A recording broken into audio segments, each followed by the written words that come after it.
I want to talk about endurance and how companies and people can find lasting success in what is turning out to be a very turbulent economy. And to illustrate that, let's roll a video.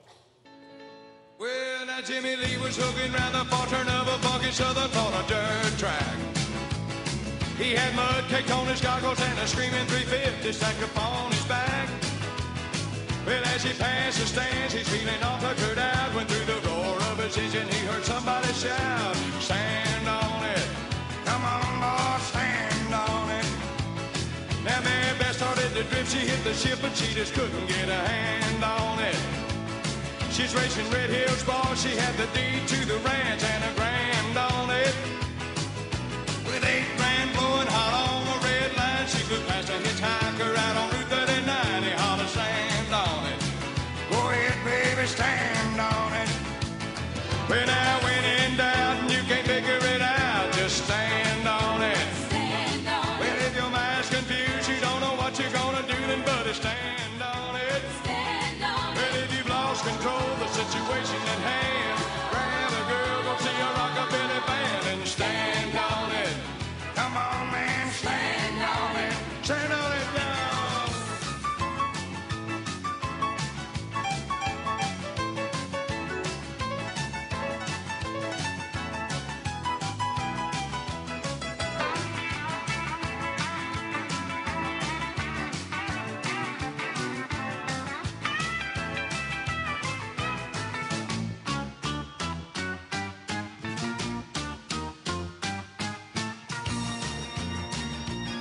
When at Columbus he discovered America, even though he hadn't planned on it. He got lost and woke up one morning when he's about to land on it. He wouldn't have got out of Italy, man, that's for sure, without Queen Isabella standing on the shore, shouting, "Stand on it. Go ahead, man, stand on it." Well, now when in doubt and you can't figure it out, just stand on it. Stand on it. Well, if your mind's confused, you don't know what you're gonna do, then better stand on it. Stand on it. Well, if you've lost control of the situation's at hand, grab a girl, go see a rockabilly band and stand on it. Come on, man, stand on it. Oh, stand on it. Come on, y'all, stand on it.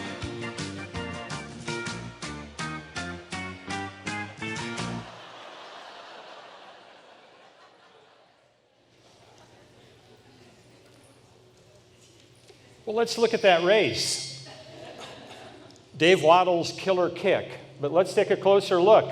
Now, his first 200 meters was run in 26.4 seconds. If you multiply that by 4 for the 800 meters, it turns out that he was perfectly on the pace that he ended up running. But where was he?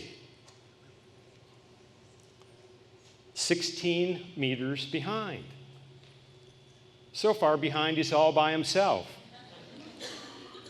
Let's look at his second 200 meters. Slows down a little bit, but in the realm of running, to be that on pace within a half second per every 200 meters is really as precise as a Swiss watch. Let's see where he is again. Keeping it steady, now only 10 meters behind. Third 200 meters, 26.4 seconds, same as the first 200 meters. Where does that put him? 6th place, only 5 meters behind. Now he unleashes the devastating kick that wins him the Olympic gold medal in the 1972 Olympics in Munich, Germany. And how fast does he run? Just slightly faster. The big killer kick, he wins by 0.03 seconds. Now, was this the greatest kick ever, or is Dave Waddell just keeping it steady? I think you already know the answer. Steady. Steady as a Swiss watch. The other runners, you see, lost their heads. They got caught up in the Olympic moment. They went out too fast, and they died at the end. One more lesson, winners keep running, losers lunge in desperation. The guy who lunged was a runner from the Soviet Union named Yevgeny Arzhinov, and he was the overwhelming favorite in the race. So the question is, what creates success in the long run for business and careers? Now, we're dealing with this question in the context that we've just come through the mother of all recessions. That's what the Great Recession of 2007 to 2009 looked at. How has the recovery from that recession been going on? Statistically, by the way, we are 5 years and 1 month into the recovery from the Great Recession, 2010 to 2014. Well, the economy's growing, but slowly. Doing better in Fargo, to be sure, and western North Dakota, to be sure. Certain parts of the country, where I live in Silicon Valley, it's a boom. Texas is in a boom, but the country as a whole is only growing at 2% per year. We've averaged 3% growth since the end of World War II. But here's the kicker. Since the end of World War II, we've had 11 recessions. So when we're not in recession, which we are not in, we should be growing at about 4%. We're growing at half that. Everybody hates that. I don't care what political party you're from, what you do. Everybody is disappointed with that and really doesn't know what to do about it. 70% of Americans still think the U.S. is in a recession. Who are those 70%? Well, they're not living in Fargo. They're not living in Williston. They're not living in Silicon Valley or Austin. Oh, by the way, I'm thinking about renaming Fargo Austin Way North. What do you think about that?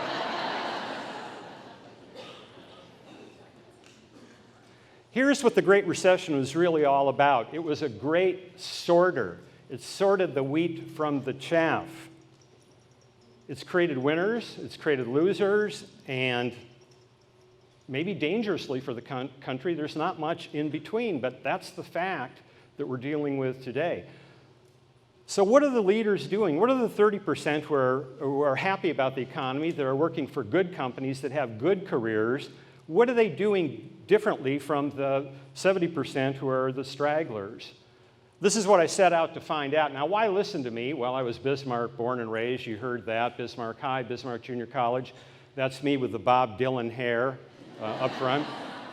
And I was so lucky that the photographer caught me at the moment when I was in the lead, because what I was doing was executing a perfect reverse Dave Waddle strategy. So the runner behind me his name was Steve Long from Minot High, sucked me up, blew me right off the track, I'm sad to say. More recently, as was mentioned in the intro, the Publisher of Forbes since 1998. We're a magazine with 6.1 million magazine readers per issue. Forbes.com is doing pretty well too, 55 million monthly unique visitors. One of the great things about being Publisher of Forbes is it gives me license to call up just about anybody and interview them and find out why they're successful. So I've been able to interview lots of successful people. By the way, the guy on the upper left threatened to kill me, but we'll talk about that later. I've studied winning organizations. People often ask me, who's the best CEO that you've interviewed beyond Doug Burgum? And my answer is Bill Walsh. He was the architect of the San Francisco 49ers' great Super Bowl success in the 1980s and who died in 2007, sadly. I've studied losing organizations. Hope none of you are Cubs fans. And I put the results in a book called The Soft Edge, Where Great Companies Find Lasting Success, which came out in April. And I'm going to talk a little bit about what I found out in that book and what I put in the book, but I hope you will all rush out to Amazon or Barnes & Noble and get it. And what I discovered, and this really came as a result of a conversation with another of my favorite entrepreneurs and CEOs, and that's Fred Smith, who founded FedEx in 1971 in Little Rock, Arkansas, moved it to Memphis in 1973. And FedEx is $50 billion in size. They move hundreds of millions, 2 billion packages around the world per year, very complex logistical organization. And when I asked about the longevity, because that's what I was really looking for in this book, it's companies and careers that have been around a long time and have survived not just one recession, but maybe multiple recessions, disruptions to their business model, all the things that kind of can that land in the lap of the CEO, whether they want it or not. And Fred Smith began to describe this triangle of forces that all great companies are a triangle of forces that are evenly balanced, and you can't afford to slack on any one of these three sides. So let's take a look at the first side, triangle of success. It's the strategic base. Now, anybody that has ever gone to business school is pretty well marinated in this. If you're an entrepreneur, you probably know more than you think you do about strategy. You just intuit strategy. But it's really the basics of, what does your market consist of? Who are your customers? Who are your competitors? This is a great word to think about, substitutes. This is a word that Michael Porter, the Harvard Business School professor, a great strategic thinker, used the word substitutes to describe if somebody is not buying from you, but they're also not buying from your competitors, then how are they getting the job done, assuming they need to get the job done for which you supply a product or a service? And substitutes are really interesting to think about because substitutes might be a partner of yours, they might grow into being a competitor, they might be a strategic acquisition. They're just a little bit outside the direct circle, but they're not to be ignored. And that leads to the final one that you got to think about in strategy, and that is which of those substitutes is really a disruptor that is going to come up your tailpipe and absolutely destroy you, much as, say, the Apple iPhone did to BlackBerry, or transistors did to vacuum tubes. This story plays out time and time again in business history, except today, because of technology, it's playing out faster. Well, that's strategy. As Fred Smith said, every company has a strategy. It's just only good companies have really thought about their strategy, and the same applies to your career if you want to be successful over the long haul. Strategic edge really boils down to disciplined thinking, not random thinking. You can do random thinking when you're thinking creatively, but disciplined thinking, know who you are, what you want, and how you are going to do that. And you find that the successful companies and people do this much better than the randomly successful or unsuccessful do. Now, the second side of this triangle is the hard edge. Tim Cook, who's the CEO of Apple, just calls it the side of execution. And this is the side of what I like to call the marginal gains. Now, marginal gains sounds kind of trivial, but really what marginal gains is all about is figuring out how can you improve your business 2% here, 3% there, 5% over here, and then do it over and over and over again so that these marginal gains really begin to add up and compound over the years. Think about your own business. If you can just get 2% faster than you are today over the next 2 months, and you can keep doing that, that begins to be a very meaningful difference over time. Or you think about your costs. The two things, speed and cost, the two things that you absolutely can't afford to waste is time and money. And of those two, time is the most important thing if you're running a business or if you want to accelerate your career. The side of the hard edge also is your supply chain, your logistics, your data, your analytics, and how efficiently you use capital, depending on where you are in the progress of your company. You may want to, if you need capital, you may want to borrow it if you can. You may want to raise money from angels. You may want to raise money from venture capitals. There's a right strategy for every cycle in the history of your business. And the people who think about this very deeply and execute like crazy. Now, I want to, so the hard edge is execution. You don't waste time. You're efficient with your money. And to repeat, you don't waste time. Now, I want to stop here because a lot of people think that if you're really good at strategy and you're really good at execution, you're going to be successful. And in fact, you can be. I'm reminded of a company in Silicon Valley called WhatsApp, which sold to Facebook last spring for $19 billion, even though it had been around for only 3 years. Now, they had a great strategy, and they just executed the ever-loving heck out of it, and they were able to pull the parachute into Google's welcoming arms 3 years after they started with 54 employees. Now, the problem is with WhatsApp, no matter how stimulating or exciting that may be, it's simply not going to be relevant for most of us. Most of us aren't going to be able to exit in 3 years, and most of us aren't going to be able to exit for that amount of money. And what I discovered in my book is that once you're beyond about 2 or 3 years, if you haven't really put a lot of time into the third side of the triangle, then you are going to be very vulnerable to a cataclysmic economic event or disruption to your industry. That is to say, you might be successful, but you will be brittle. You'll be taken out with one punch. WhatsApp got there before the punch came. Most of us won't get there before the punch comes. So the third side of the triangle, and the subject of my book, is called the soft edge. Think of this as the side of cultural values. This is the side that tends to be most neglected in American business, particularly among publicly traded companies, and there are institutional forces at work that prevent public companies from really being good in the main on this side. But we heard it this morning about the importance of culture in a company. And I defined 5 areas of the soft edge that all of these good companies that have been around for decades, in two cases, Mayo Clinic and Northwestern Mutual, the insurance company, for more than 100 years. And what they're really good at are these 5 attributes. And I'm going to talk about 2 of them in detail. But I want to talk about teams, smarts, and story first before I get to teams, taste, and story before I get to trust and smarts. The thing I discovered in doing the research for this book about teams, that there are 2 things you should remember. Number 1, teams blow up when they get bigger than 8 or 10 or 12 people. Now, if you're a company that has 100 people, it's absolutely essential that you figure out how to break that company up, at least informally, into units of 8 and 10 and 12 people. It doesn't have to be necessarily reflected on the org chart, and I'm not talking about a financial breakup of the company, but beyond 8, 10, or 12 people, what happens is that people start slacking.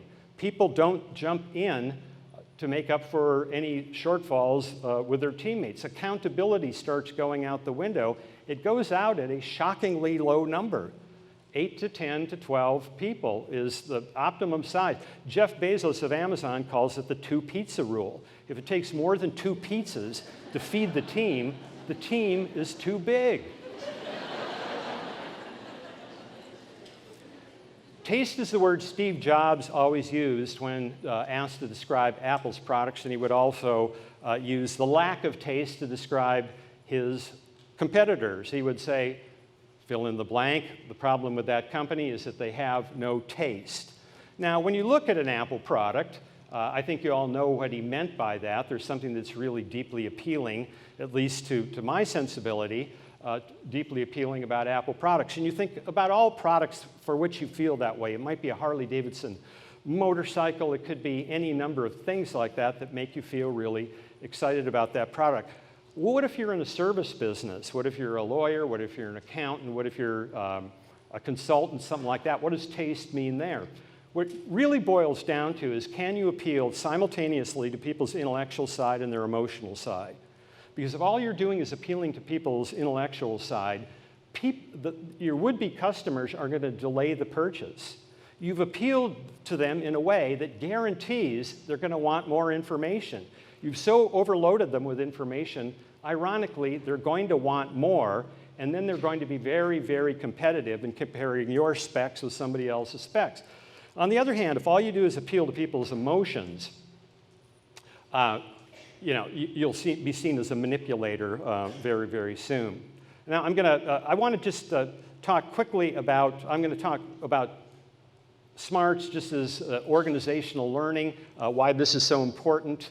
Everybody would love to be able to recruit superstars to their business. The fact of the matter is we have to deal with the people that we can get based on the incentives and the salary we can pay. The whole object is can you make your team smarter collectively over the years? I'm going to skip to trust as the final one, so I stay on schedule here. Trust is the foundational soft edge.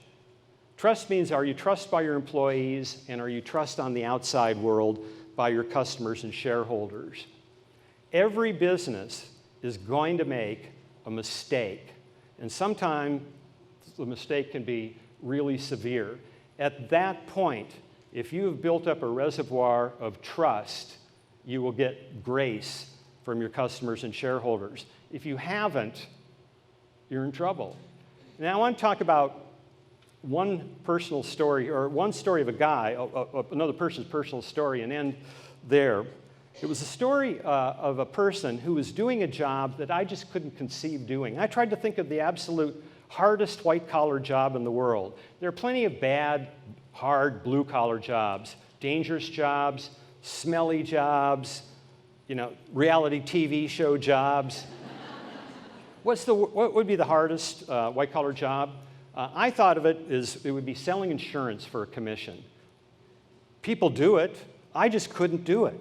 I could not face that rejection on a daily basis. And so I found this fellow in San Antonio, Texas, named Roberto Espinoza. And Roberto's parents had come from Mexico, and they were entrepreneurs. They'd started a furniture store in San Antonio. And he wanted to be an entrepreneur too, but he wanted to be a different kind of entrepreneur, and he followed his dreams, and he started a restaurant in San Antonio on the Riverwalk area, if you're familiar with San Antonio. And then two bad things happened. One, 9/11 happened, which wiped out travel and tourism for about 18 months in the United States. And then the second thing that happened is one day he stepped on the service elevator of his restaurant on the 3rd floor, and the elevator collapsed. And it went straight to the basement onto concrete. Well, he lived, but he was badly hurt. Fortunately, he wasn't paralyzed. He was, and fortunately, his economic life wasn't completely devastated because his wife had bought him disability insurance from Northwestern Mutual. And so that kind of kept enough money coming in so that they weren't threatened there. And the guy that sold him insurance came in every day to see how he was doing and noticed that Roberto was improving physically, but mentally he was deteriorating as he was facing the loss of his business and what he would do next. And it wouldn't be in the restaurant business because it's just too physically intensive, and he would be incapable of doing that. Well, the friend who sold him the insurance, a guy named Fernando Suarez, said, well, why don't you come and work for me selling insurance? And Roberto said yes, mainly because he had no other offers. Well, he quickly discovered that that's maybe a job and not really a job. It's only a job when the money begins to roll in, but it's a commission sales job. And Roberto had just a heck of a time trying to get the ball rolling. Every time he made a sales call, and they're urged to make 10 a day, every day, 10 cold calls. Every time he made one, he felt like he was pestering people at dinner. He just couldn't get past that. He developed a few clients over the first 3 years, but he was so discouraged he cleaned out his desk 3 times. Then one day he was at a funeral of one of his few clients who had died in a car crash, and the daughter of this deceased man got up and said, number one, I miss my dad, and number two, I know we're going to be okay. And what this 8-year-old girl was saying was, we'll be able to stay in our house. I'll still have the same friends, still be able to go to the same school.